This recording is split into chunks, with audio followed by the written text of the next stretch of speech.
He was back at UN headquarters after cancelling a planned visit with African leaders in the Democratic Republic of Congo, calling for restraint, de-escalation and the re-establishment of the rule of law. Let me be clear. The decision of the Russian Federation to recognize the so-called independence of certain areas of Donetsk and Luhansk regions is a violation of the territorial integrity and sovereignty of Ukraine.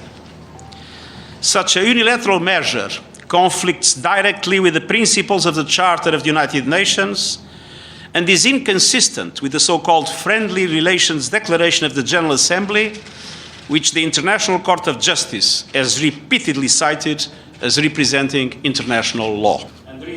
Guterres cautioned member states against applying the UN Charter selectively, rejecting Moscow's characterization of the situation in the Donbas region of Ukraine as genocide, while questioning Russia's use of the term peacekeepers in their military advance into eastern Ukraine. Earlier, US President Joe Biden pointed to the beginning of a Russian invasion of Ukraine. Who in the Lord's name does Putin think gives him the right to declare new so-called countries on territory that belong to his neighbors?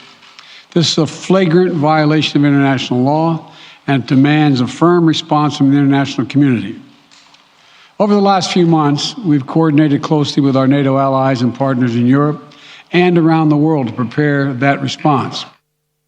He announced what he called the first tranche of sanctions that immediately targets two large Russian financial institutions, VEB, a Russian state development corporation, and the country's military bank.